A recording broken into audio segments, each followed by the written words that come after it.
Thank you for joining this lesson. We're going to study another diagram here in physics. Figure 9, which shows a GM tube, the gigamolar tube, cathode. This one is used as a radioactive detector in radioactivity. We have the Mika window, we have the metal cylinder.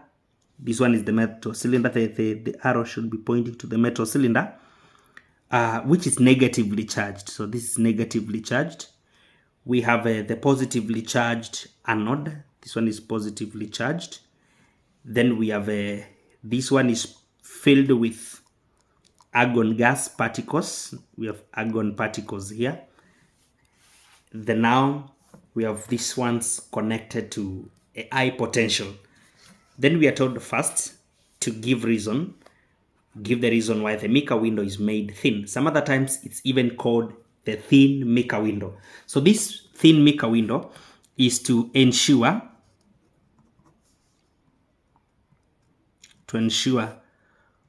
all the particles, to ensure that all the particles have penetrated the tube. They have penetrated the GM tube. Remember, gamma particles have the highest penetration, followed by what we call the beta particles. Then finally we have the alpha particles, which have the least penetration power. If the Mika window is not made thin, alpha particles might not penetrate to get detected. Therefore, to ensure all the particles penetrate regardless of their penetration power, the Mika window is made thin. The other part is to explain how radiation entering the tube through the window is detected by the tube. So what happens? We should have what we call the radioactive source here. The radioactive source, such that now particles are being emitted or rather released from a source. So when the radioactive source is placed in front of the Mika window, we usually say that now the particles enter the tube through the thin Mika window, or the Mika window simply, the Mika window. We've given reasons why it has to be thin to ensure that they have all entered. Then once they have entered, remember all the particles from a radioactive source, either gamma radiations, beta particles, or alpha particles, they have what we call ionization effect. So the particles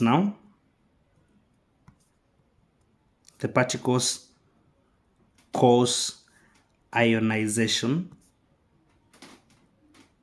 effect on the argon gas,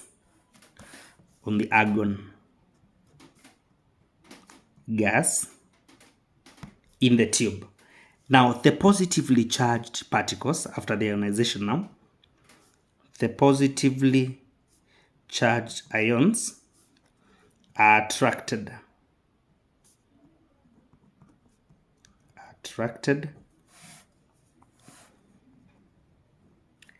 by the negatively charged metal cylinder. Remember, the outer metal cylinder is negatively charged, so it will attract positive ions after ionization has taken place. Therefore, the positive ions are attracted by the metal cylinder,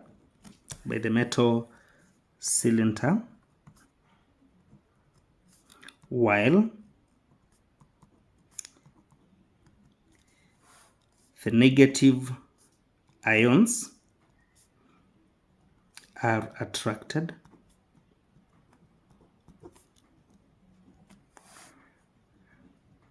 by the anode, which is the positive wire. the positive wire in the tube. So this positive wire, which we are calling the anode, let me have it in brackets, the anode, it attracts the positive ions.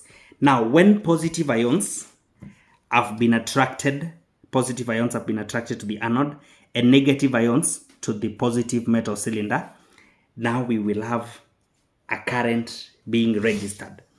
So a pulse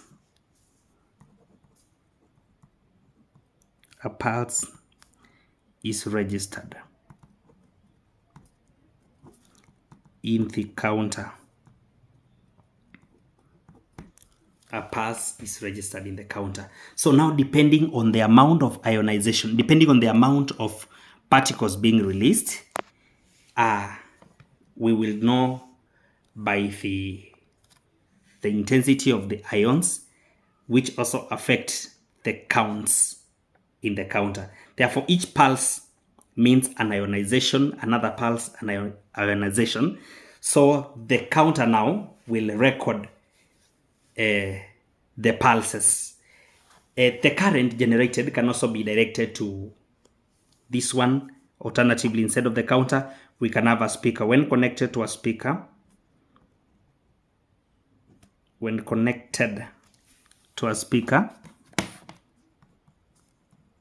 to a loudspeaker, that is, clicks are heard.